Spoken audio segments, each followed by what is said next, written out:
अस्सलामुअलैकुम नाज़रीन, प्रोग्राम बोलता लाहौर में खुश आमदीद। मैं हूँ आपका होस्ट शबी हसन। नाज़रीन, पाकिस्तान में इस वक्त जो सियासत है हर लम्हा बदलती चली जा रही है और हर थोड़ी देर के बाद एक नई डेवलपमेंट सामने आ जाती है। पंजाब का निगरान वज़ीर आला कौन होगा, ये एक सवाल है। ये मामला अभी तक हल नहीं हो सका है। दो नाम जो हैं वो भेजे गए थे पाकिस्तान तहरीक इंसाफ को। एक आहद चीमा का नाम भेजा गया था और दूसरा सैयद मोहसिन रजा नकवी का नाम जो है वो भेजा गया था हमजा शहबाज की जानिब से। लेकिन इन दोनों नामों के बारे में भी इतलात ये मौसूल हो रही है कि इनके ऊपर इत्तेफाक नहीं हुआ है और फरीकैन का मुश्तरका नाम पर इत्तेफाक क्या हो सकेगा या नहीं हो सकेगा, ये एक मौजू गुफ्तगू हमारा है।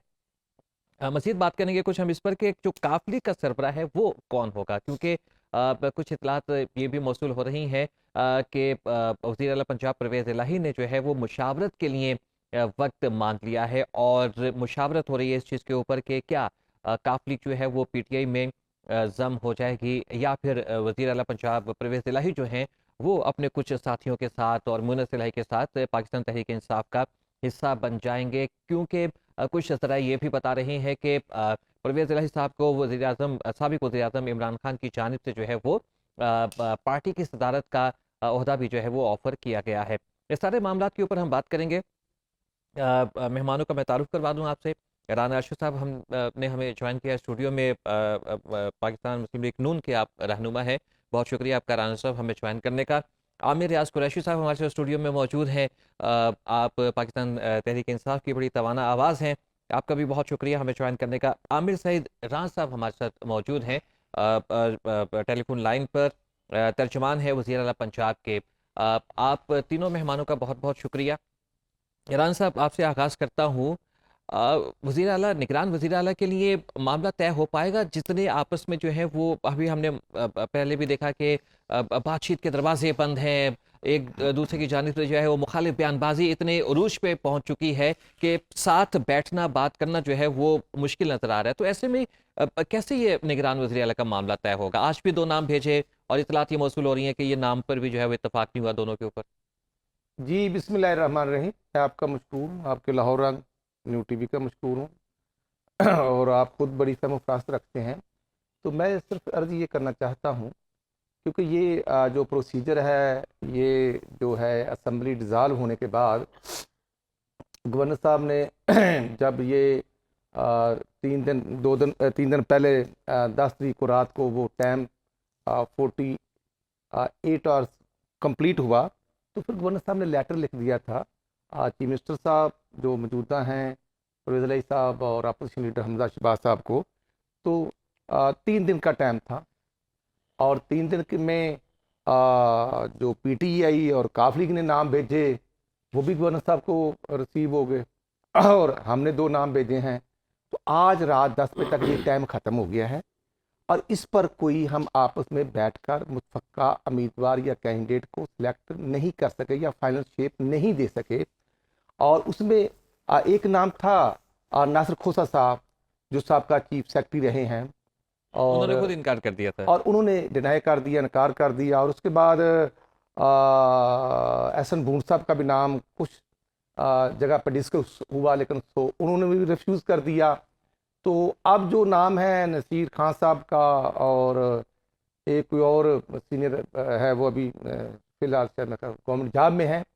तो ये अब पार्लियामानी कमेटी जो है, जो उसका उनका टाइम शुरू हो चुका है और ठीक है। 3 दिन का टाइम उनका है। हमारी कोशिश होगी है, पॉलिटिकल लोग हैं, कोई ऐसी बात नहीं है, बातचीत चलती भी है और हम कोशिश करेंगे कि विद इन 3 डेज ये बात फाइनल हो जाए। और अगर विद इन 3 डेज नहीं होता हम्म। तो देन फिर 3 दिन के बाद ये फिर 2 दिन का टाइम होगा चीफ इलेक्शन कमिश्नर के पास। हम्म। जो हमारे नाम है वो भी आएंगे, जो पंजाब गवर्नमेंट के तरफ से नाम होंगे वो भी आएंगे। तो फिर वो विद इन 2 डेज उन्होंने फाइनलाइज करना है, तो वो हो जाएगा।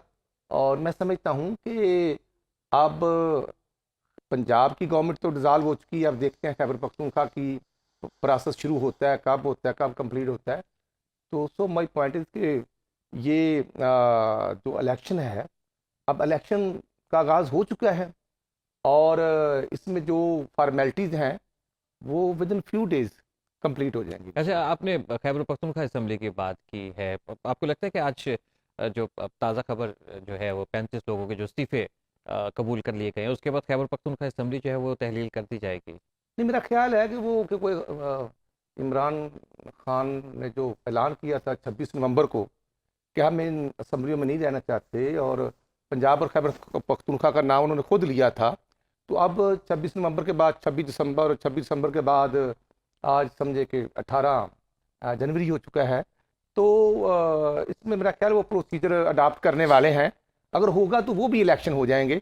और जो आपने 35 इस्तीफों की बात की कि कोई कौमी असम्बली में कासिम सूरी साहब ने भी कहा कि तमाम इस्तीफे आ चुके हैं, हमने एक्सेप्ट कर लिए हैं, और ये बात होती रही है और अब 8 महीने हो चुके हैं।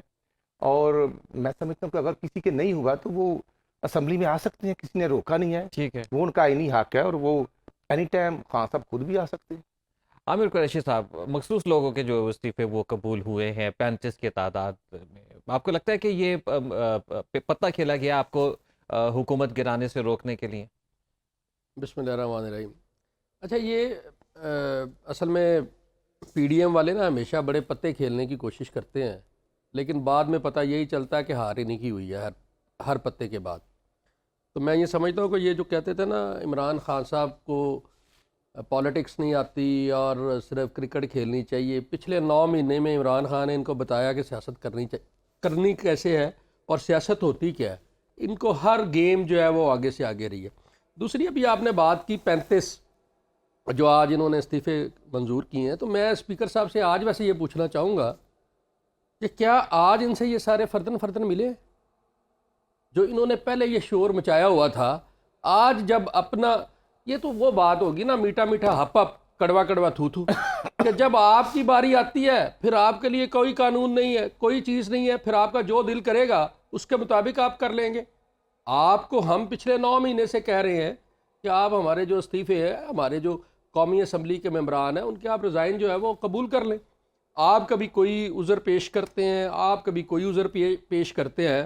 तो आज जब आपने थोड़ा सा माहौल में ट्विस्ट देखा, जब इनको महसूस हुआ कि शायद पाकिस्तान तहरीक-ए-इंसाफ असम्बली में आएगी और क्या होगा, और आज इनको ये मालूम है, मैं बड़े वसूख से ये बात कर रहा हूँ कि इनके बहुत सारे एमएनएज़ हमारे साथ राब्ते में हैं, वो बहुत सारी बातें हो रही हैं कि आइंदा इलेक्शन में किस तरह सब लोगों ने मूव करना है।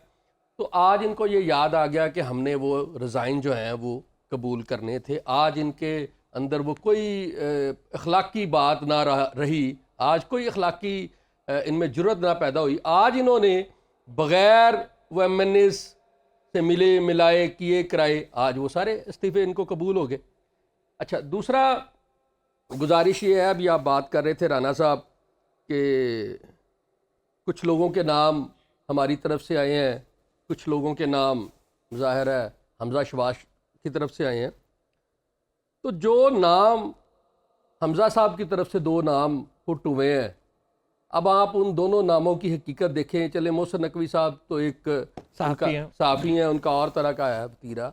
जो आज चीमा साहब का नाम पुट किया गया है, क्या इनको पूरी रजीम के अंदर जो बंदा, असल में ना जो इनका अपना करैक्टर है ना, इनको उसी तरह के लोग अच्छे लगते हैं कि चीमा साहब के ऊपर भी शरीफ फैमिली की तरह 3 साल वो कैद रहे, 3 साल वो नैब की हिरासत में रहे, 3 साल क्लियर होके निकले ना, क्लियर होके निकले ना। तो देखें, जब एक चोर होता है ना जी, उसको जब 2 साल की सजा हो जाती है, वो 2 साल अंदर रहता है, तो अंदर से वो बहुत सारी चीज़ें सीख के आता है। वो उसको पता चल जाता है कि आइंदा मैंने चोरी करनी है तो कैसे उससे मैंने बचना है, कैसे मैंने चीज़ों से निकलना है। तो इस तरह के लोग तो मैं समझता हूँ कि मुस्लिम लीग नून और अब पीडीएम को बहुत भाते हैं, तो जो इनकी चोरियां भी महफूज करेंगे, इनकी चीज़ों को भी। और ये इस कोशिश में है कि जिस तरह इन्होंने 2013 में नजम सेठी साहब को लगाया और जो हालात इन्होंने पंजाब का उस वक्त किया, तो शायद ये जो नाम इन्होंने आह चीमा साहब का भी पुट किया है इसी वजह से। अच्छा राना साहब, वैसे ये शायद ये इस तरह की ये चीज़ एक है, एक नुक्ता नज़र ये भी है क्योंकि वो ब्यूरोक्रेसी को बहुत अच्छे तरीके से वो हैंडल करना जानते हैं, बहुत अच्छे तरीके से वो लोगों को जो है वो कंट्रोल करना जानते हैं। क्योंकि उनके बारे में एक ये भी राय है कि वो जब वज़ीर आला थे शहबाज शरीफ साहब, तो वो एक तरह से वज़ारत आला में बड़े बराबर के शरीक ही थे बड़े अहम अहम ओहदों पर वो रहे, आम प्रोजेक्ट्स के जो है ना वो तमाम जितने भी बड़े प्रोजेक्ट्स हैं, आप कोई भी उंगलियों पे आप गिन लें, तमाम के तमाम जो है ना वो प्रोजेक्ट्स वही लेकर चल रहे थे, ब्यूरोक्रेसी में उनका बड़ा कंट्रोल है, तो इसलिए ये एक राय है। राणा साहब के भी करीबी दोस्त था, मुझे पता है, राणा साहब बोर्ड मेंबर थे, वो लेकिन DG LDA थे। लेकिन इशू ये है, ऐसी कोई बात नहीं। आहद चीमा साहब जो हैं, ना वो मुस्लिम लीग नून के मेंबर थे, ना ही हमारे ऑफिस बेरर थे, वो सरकारी मुलाजम थे, वो लेकिन स्टेट के सर मुलाजम थे। वजीर आजम साहब ने उनको जो है वो अपना जी मैं आता हूँ, मुआवने उसी तरफ खुसूसी आ बनाया रहा ना। हूँ, उसी तरफ आ रहा अब हूँ, देखें ना, उसी अब तरफ क्या आ है रहा हूँ, वो उसी तरफ आ रहा हूँ, उसी तरफ आ रहा हूँ। गुजारिश ये है, Ahad Cheema secretary higher education रहा, आहद चीमा DG LDA रहा, और आहद चीमा जो प्रोजेक्ट भिक्की पावर स्टेशन 1230 मेगावाट का लगा, वहां का इंचार्ज रहा। तो आपने देखना है और PTI ने देखना है कि आहद चीमा ने LDA में करप्शन कितनी की, आहद चीमा ने भिक्की पावर स्टेशन में कितनी की, और वो करप्शन कितनी थी। अब उसको पकड़ लेना कि वो एक्टिव ब्यूरोक्रेट था, तो ये पकड़ने का मेरिट नहीं है। उसने सजा भुगती, कैद तन्हाई भुगती, कितनी रिकवरी हुई, वो नीट एंड क्लीन होकर निकला, और जब उसने गवर्नमेंट जॉब छोड़ दी तो आज हमारा वो साथी है, और उसकी कमिटमेंट जो है वो अपने मुल्क के साथ पहले है। भी साथी था, शहबाज स्पीड जो है वो नहीं, मियां साहब का जो था ना वो आहद चीमा की वजह से नहीं, ये एक मिनट वो उनको कहा जाता है, जितनी स्पीड से वो काम शहबाज करते थे। स्पीड अल्हम्दुलिल्लाह मियां शहबाज शरीफ की खुद थी, वो चीफ मिनिस्टर थे, मैं उनके साथ कैबिनेट मेंबर था, मैं पंजाब असेंबली का चीफ व्हिप था, वो काम करते थे, काम लेते थे। लेकिन आज देखें कि बुजदार की क्या स्पीड थी, और बुजदार के साथ कौन कौन लोग आए, वो देखे ना, वो जो प्रिंसिपल सेक्रेटरी रहे, एक हिस्ट्री है, वो रावलपिंडी रिंग रोड को देख ले आप, फिर आप आटा स्कैंडल देख ले, चीनी स्कैंडल देख लें, बिलियन ट्रीज देख लें, और फिर अब छोड़ें बाकी कि खान साहब 2008 से खैबर पख्तूनख्वा का हेलीकॉप्टर पर झूले लेते थे, तो अब 2022 में उसको रेगुलर कर दिया गया। ये है अनोखा दास्तान कि करप्शन को कैसे रेगुलर किया जाता है। मैं कहता हूं करप्ट, और जो कानून बनाया उसका इतलाक बाजी से होगा। हाँ, ये होता नहीं है, ये सवाल ऐसे है। होता नहीं, ये बहुत बड़ी करप्शन है। और किस स्टेटस में वो खैबर पख्तूनख्वा का देख रहे, as a prime minister helicopter पर झूले लेते थे, मोस्ट वेलकम, ठीक है, उनका प्रिविलेज राइट सब कुछ था, लेकिन खैबर पख्तूनख्वा में किस हैसियत में लेते रहे। इसलिए मैं करना चाहता हूं, आज हमने जो नाम दिए हैं, लेकिन हमने ये नहीं किया कि जो जाती इनके दोस्त हों, जो बिजनेसमैन हों, उनके नाम देते हैं। देखना मुस्लिम नकवी साहब का नाम है, या आहद चीमा का नाम है, हमने नीट एंड क्लीन नाम दिए हैं ताकि जो पंजाब की आवाम की खिदमत कर सके। आमिर सईद राना साहब को भी मैं जरा गुफ्तगू में शामिल कर लूं, तर्जुमान हैं वज़ीर आला पंजाब के। अस्सलाम वालेकुम आमिर सईद राना साहब। जी वालेकुम सलाम। अच्छा आमिर सईद राना साहब, आहद चीमा साहब के बारे में आप क्या राय कायम करेंगे, क्योंकि परवेज इलाही साहब जो हैं उनके साथ भी उन्होंने काम किया है, क्या कहेंगे आप उनके बारे में? देखिए जी, सबसे पहली बात तो मैं किसी की कैरेक्टर असैसिनेशन नहीं करूंगा।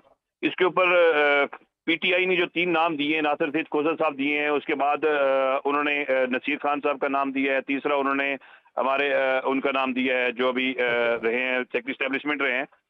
अब जो सिस्टम का जो हिस्सा होता है, सिस्टम के अंदर देखिए ये चीज जाती है कि आपने जो नाम देने हैं उसकी पॉलिटिकल एफिलिएशन किसी के साथ ना हो, और अगर निगरान वजीर आला के तौर पर उसको लगाया जाना है तो उसकी कैरेक्टर साफ हो, और वो सुबह को 3 महीने के अंदर प्रॉपर तरीके से चलाए, और उसकी पार्टी एफिलिएशन किसी के साथ ना हो। अब हमने जो 3 नाम दिए हैं वो मेरे ख्याल में ऐसा कोई नाम नहीं है जिसके ऊपर कोई उसका माजी के ऊपर कोई ऐसी चीज हो। आहद चीमा साहब के बारे में मैं इसलिए कुछ नहीं करूंगा क्योंकि सीधी बात है, ब्यूरोक्रेट रहे हैं। अभी हमारे राणा साहब फरमा रहे थे कि वो नैब के अंदर से रह के हैं, और नैब की जो एक वॉशिंग मशीन थी उन्होंने साफ करके उनको भेजा है। मैं फिर भी इसके ऊपर कोई कमेंट नहीं करूंगा। जो दूसरे नाम दिए हैं इन्होंने, मोहसिन नकवी साहब, मुझे हैरानी होती है ऐसी बात सुनते हुए कि वो किसका फ्रंट मैन है किसी को नहीं पता है। वो किसके फ्रंट मैन, जब ये रिजीम चेंज के अंदर किसके घर के अंदर कितनी गाड़ियां खड़ी रही और पैसे कौन देता रहा, ये किसी को नहीं पता है। आप ये देखें कि वो नवाज शरीफ साहब के साथ वहां पर साथ फिर रहा है, वहां पर आ रहा है। आप सारे कह रहे हैं कि जनाब वो उसका माजी बड़ा बेदाग है। आप कहते हैं कि पॉलिटिकल एफिलिएशन, वो चोई शुजात का जो बेटा है सालेक, उसका हमजुल्फ है, और उसके लिए क्या क्या नहीं किया उसने। आप ऐसे नाम दे रहे हैं पंजाब की CM शिप के लिए, तो आप एक मजाक बनाने जा रहे हैं कि अपने बंदे वो लेके हैं जो पाकिस्तान के अंदर जो करप्ट सिस्टम का हिस्सा रहे हों, वो पंजाब के निगरान वज़ीर आला के तौर पर आएंगे।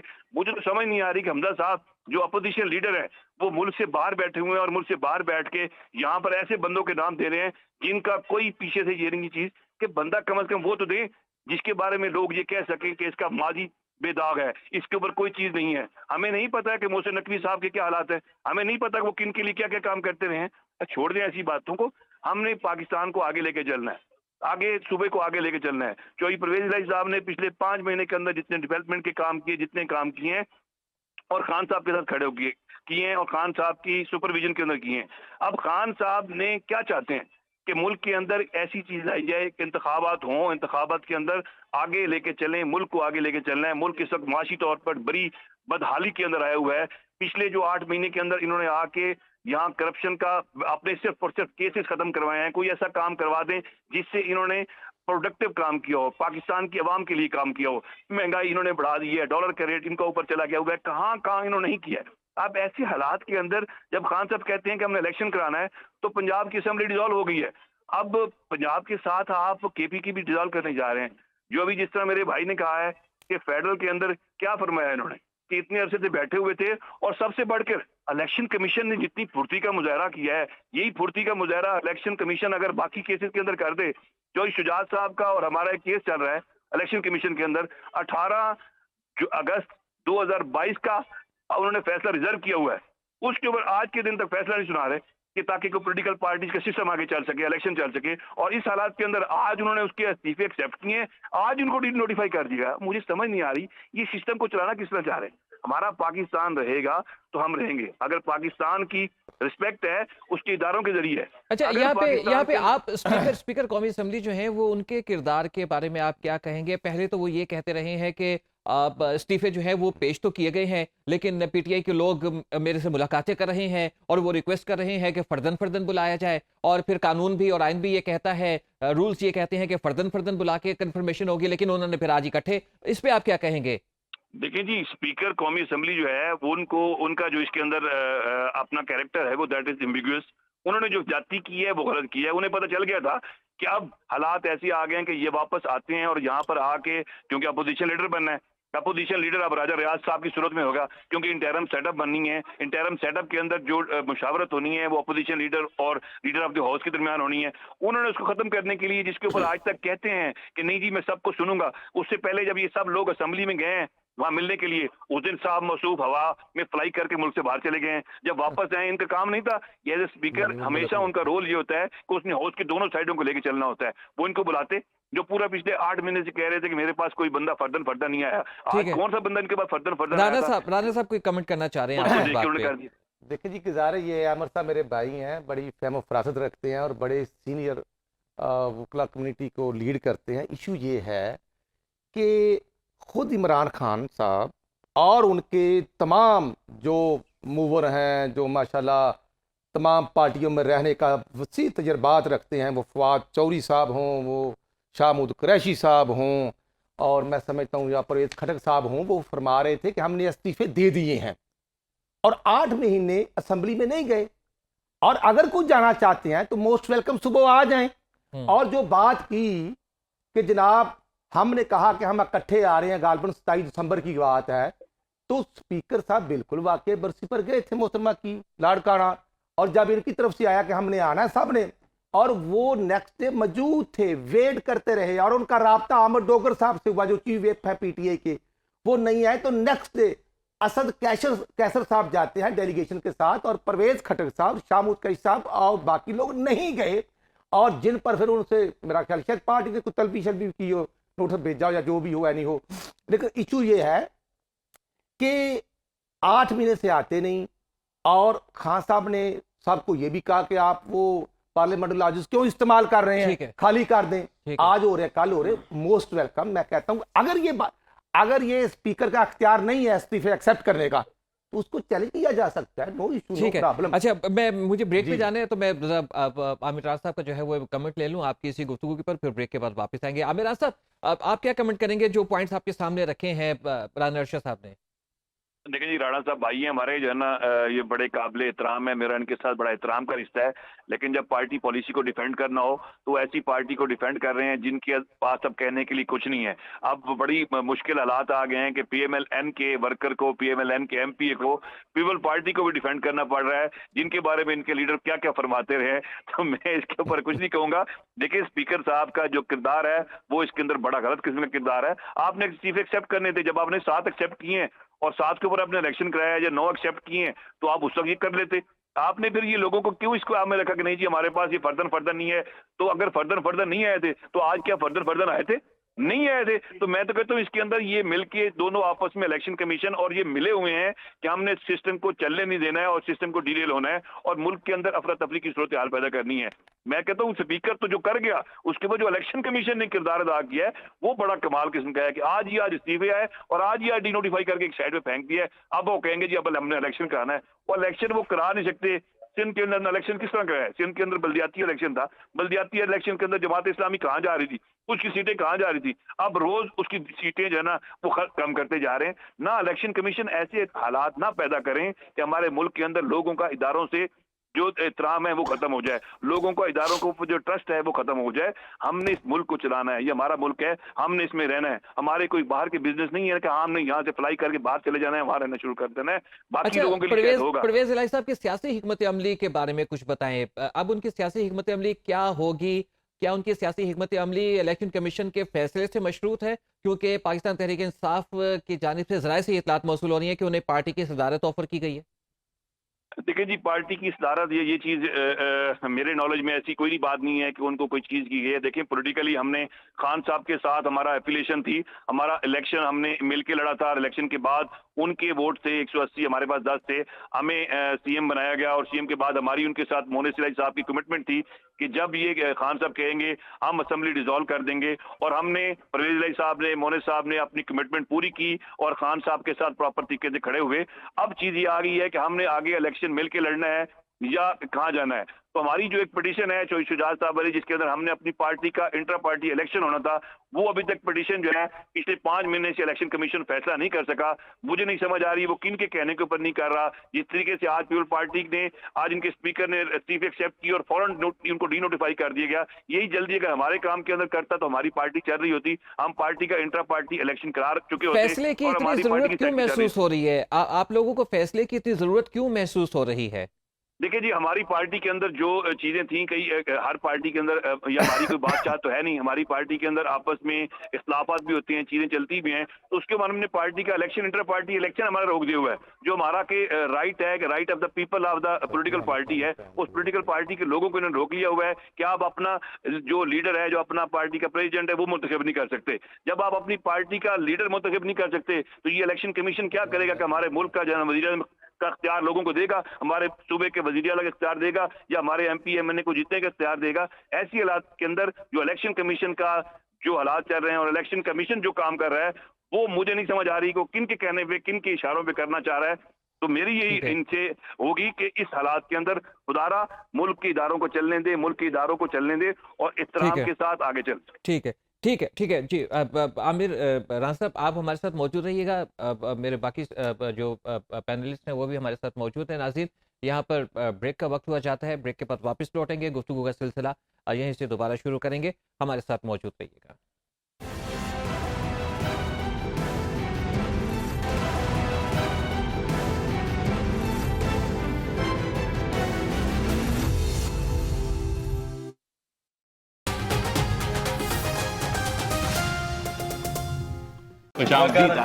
बखैर बखैर वाह वाह वाह, ये तो बिल्कुल अपने वक्त पर गया है। हाँ? माशाल्लाह माशाल्लाह, बहुत प्यारा बच्चा है।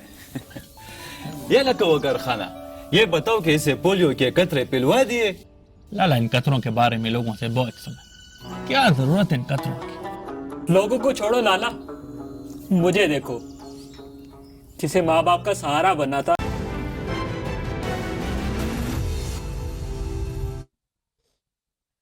वेलकम बैक नाज़रीन। प्रोग्राम के सिलसिले को मज़ीद आगे बढ़ाते हैं। राना साहब, इससे पहले आमिर राना साहब से बात हो रही थी परवेज़ इलाही साहब की सियासी हिकमत अमली के हवाले से, क्योंकि इलेक्शन कमीशन के फैसले से वो मशरूत है इसके ऊपर मैं आप इसके ऊपर कमेंट कीजिएगा। मैं ज़रा आमिर कुरैशी साहब से राय ले लूँ, क्योंकि वो काफ़ी देर से खामोश हैं। मैं उनको वक्त देना चाह रहा हूँ। अच्छा, इलेक्शन कमीशन के किरदार के ऊपर एक दफ़ा फिर उंगली उठाई है आमिर खान साहब ने, और खान साहब भी जो है वो इलेक्शन कमीशन को तनकीद का निशाना बनाते रहे। अब इलेक्शन कमीशन ने अगर कोई कदम उठाया है तो वो प्रोसीजर को लेके उसने कदम उठाया है, तो हम कैसे जो है वो देखें, गुजारिश ये है कि हम तो पहले दिन से ही कह रहे हैं कि जो इलेक्शन कमीशन है उसका जो किरदार है वो बड़ा मुतनाज़ है, और हमने बारहा बार इसके ऊपर बड़े एहतजाज पहले भी किए, और बहुत सारी चीज़ों के ऊपर, चाहे वो इमरान खान का मामला हो या और भी बहुत सारे मामलात के ऊपर।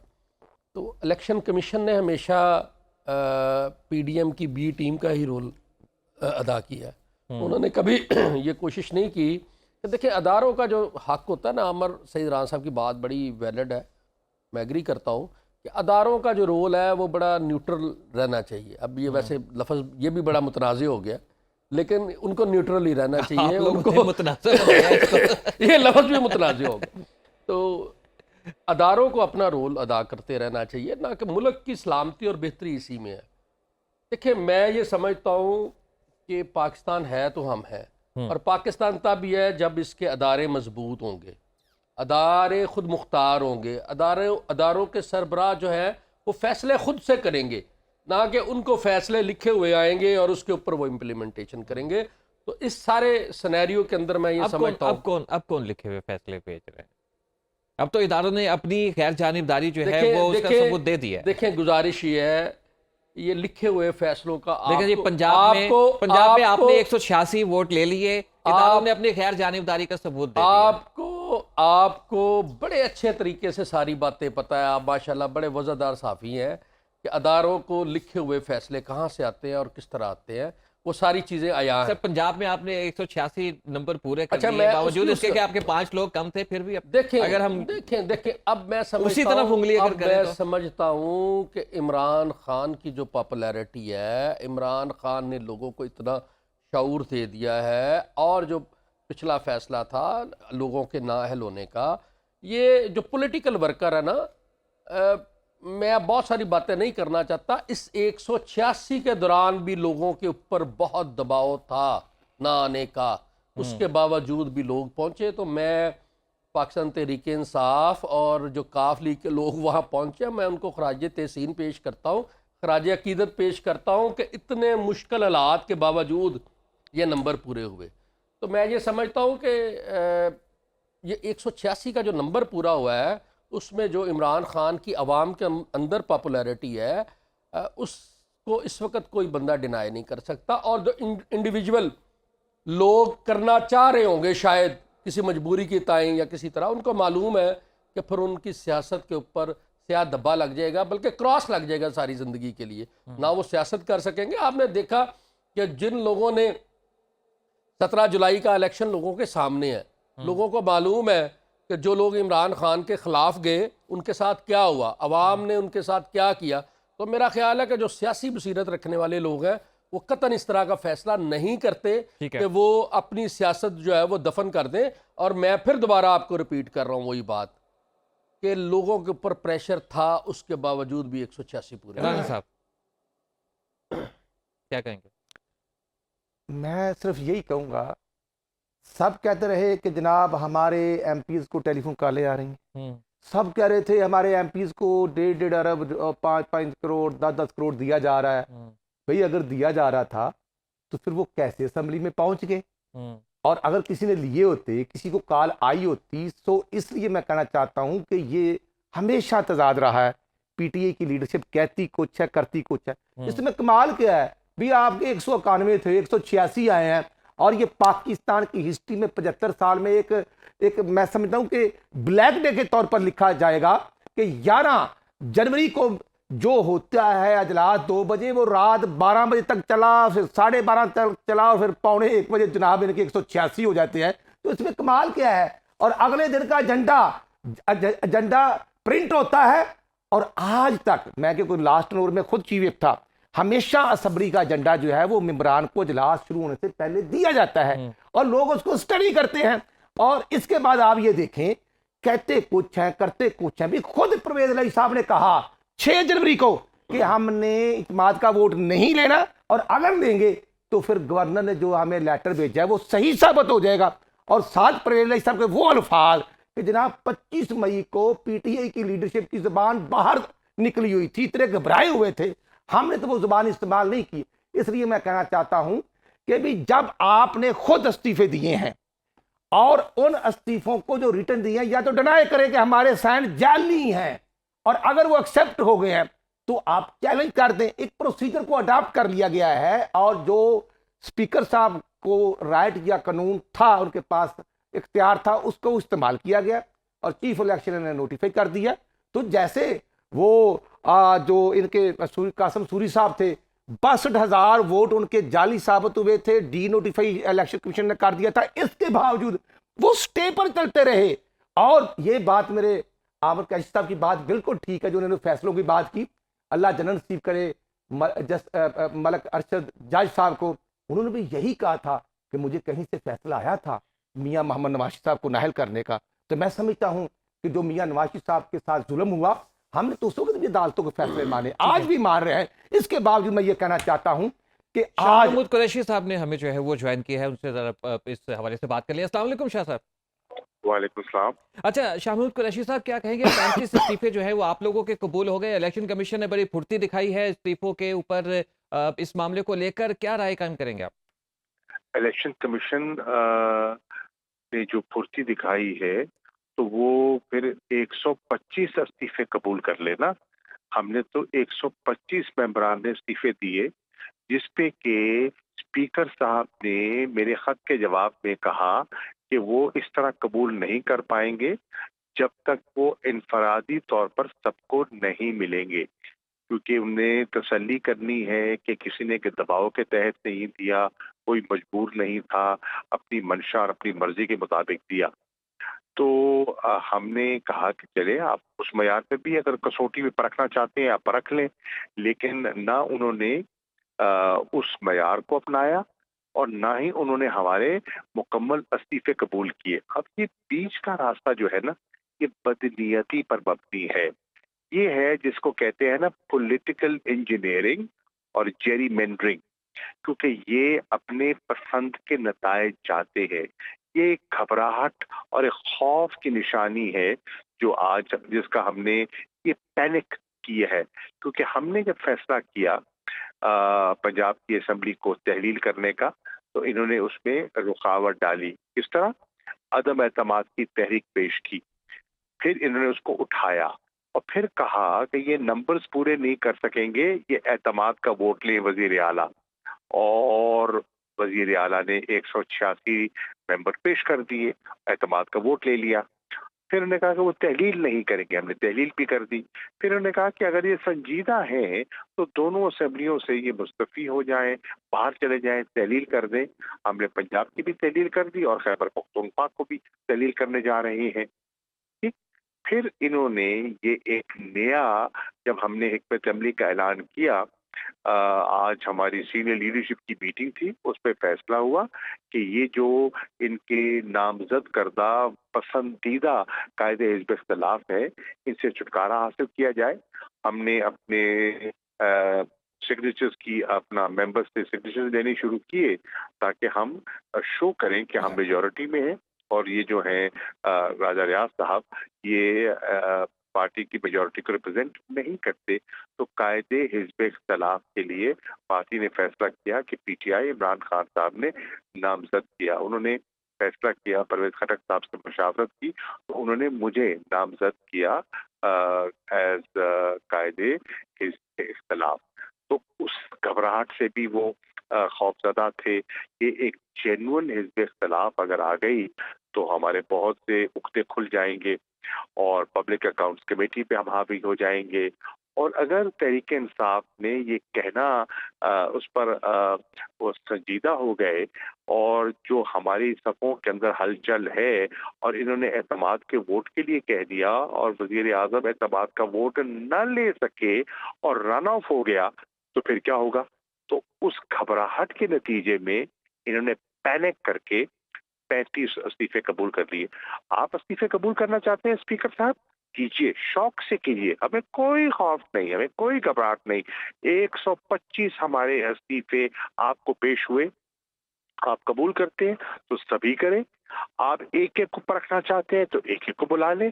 ये दोहरा मयार नहीं होगा।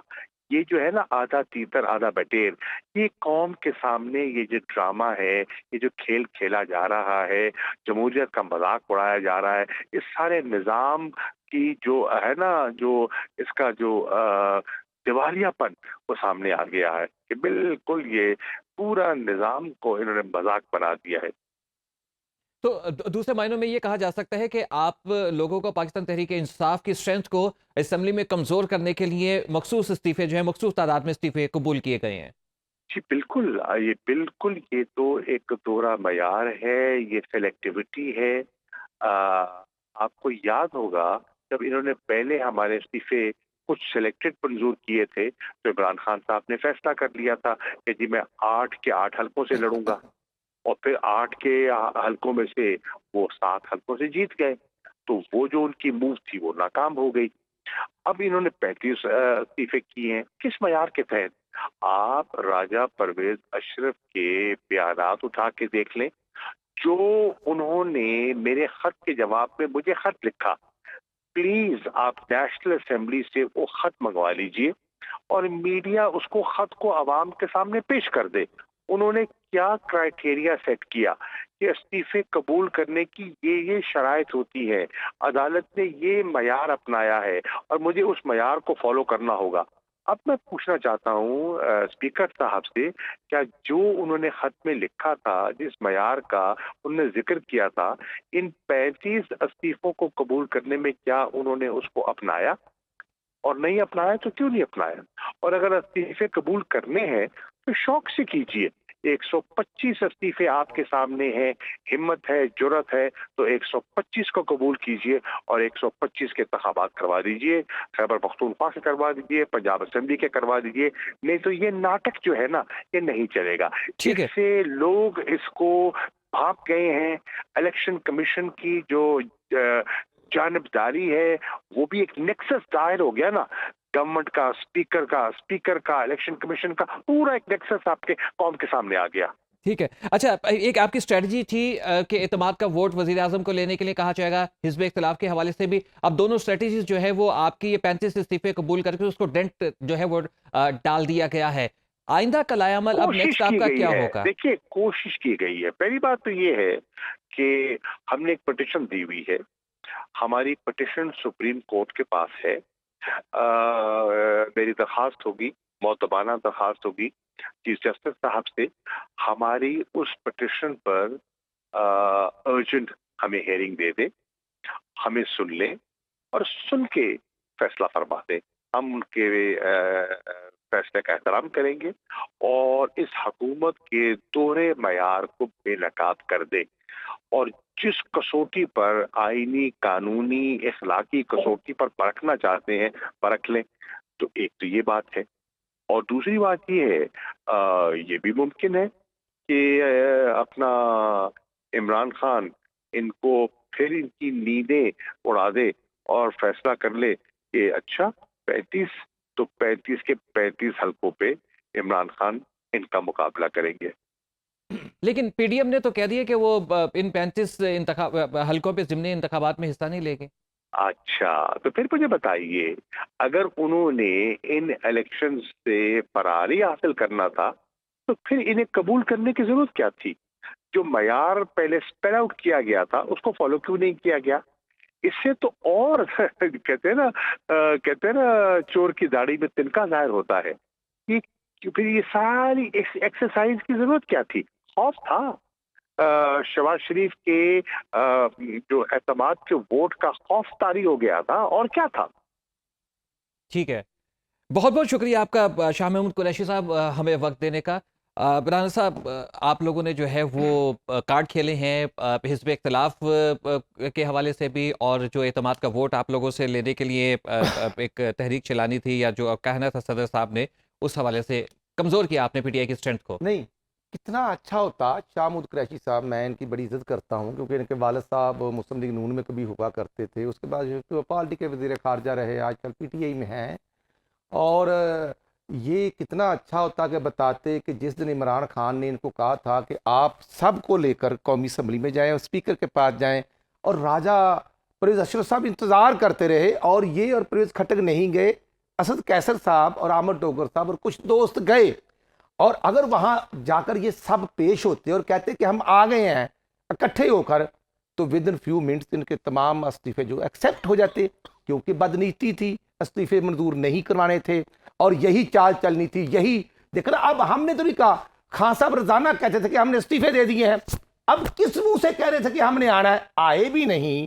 और ये पत्ते जो खेल कर पाकिस्तान के अंदर अजमेर इस्तेहकाम पैदा कर रहे हैं, ये कौन सी कौम की खिदमत कर रहे हैं जो स्टेट को मैं समझता हूं नाकाम करके और पाकिस्तान को दिवालिया करने की जो साजिश है, ये एक बैरूनी एजेंडा है। ये इंडिया का एजेंडा हो सकता है, मैं समझता हूं कि ये इंटरनेशनल एस्टेब्लिशमेंट का एजेंडा हो सकता है। जब शबाशी साहब अपोजिशन लीडर थे तो 2019 में उन्होंने कहा था आओ मसाके मशीयत करते हैं, तफदाद अपनी जगह पर, लड़ाई अपनी जगह पर।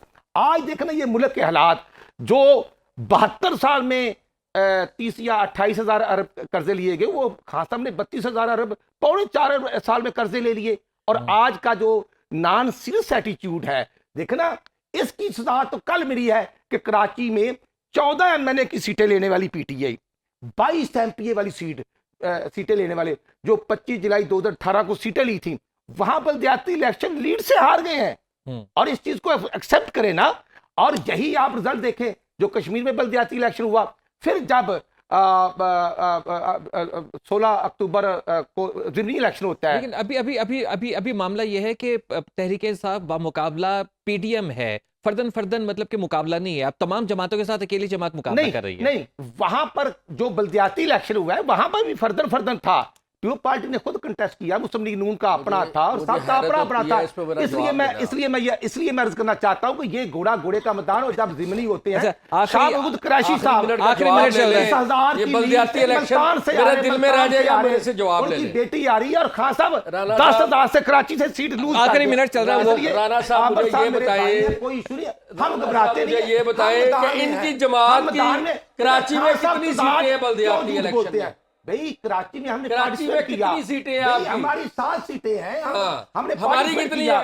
भाई आपकी कितनी, आप बता दे भाई कितनी है? गुजारिश है अच्छा, पहले एमएलए की ज्यादा है, एमपीए की ज्यादा, और चेयरमैनों की कम है। आप अपनी पोजीशन तो देखें, जी क्या अल्हम्दुलिल्लाह बुद्धि का शोरबा, यही क्या हमारे पे कमेंट कि करेंगे? ये नवाज शरीफ शेर का मुकाबला नहीं कर सकते और टांगे कांप रही है। वही तो कह रहा हूं, शेर ने बड़ा मुकाबला किया है कराची के देखना अंदर। है, अब हमने ये देखना है कि खान साहब ने मुकाबला किया, पौने 4 साल में किया क्या?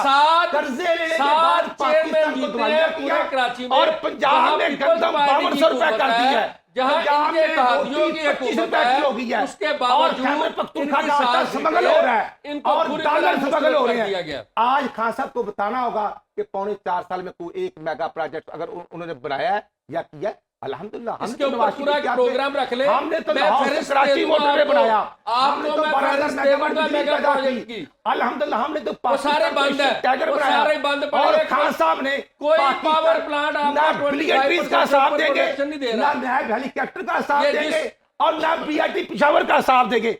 अरबों रुपए की करप्शन है, अवाम के पास जाने से घबरा रहे हैं, अरबों की परेशान करप्शन है। हम भाई जरूर करें। वो आप कह रहे हैं ना। हम तो अल्हम्दुलिल्लाह हमने जेलें भी भुगती हैं, सजाएं भुगती हैं, आप भी भुगतने के लिए तैयार है। लेकिन आमिर कैसा मेरे भाई हैं, काश इन जैसे लोगों को पंजाब का वजीर आला लगा देते, वो हमारे पुराने लोटे बुजदार को ले गए और उसके बाद पंजाब के सबसे बड़े डाकू परवेज लाई को बना दिया। जिसको मैं कहना चाहता हूं हमारे कि लीडर ने आज जिसको मुनासिब समझा, उसको लगा आज दिया। परवेज लाई ने किया क्या गुजरात में, वहां पर सरकारी अस्पताल जो मुस्लिम लीग नून ने बनाया था, आज वहां पर उसका नाम बदलने सर जी 100% गुजरात के फंड जारी। हाँ, और गुजरात पूरे पंजाब का फंड गुजरात में लगा दिया है और 100% जारी। और वो कल को तवक्को क्या रखते हैं? परवेज लाई साहब बता दो उनकी पार्टी का वर्किंग सदर कौन है? तो शहजाद साहब है, आमर चीमा तारक चीमा है और परवेज लाई साहब शामिल हो रहे हैं।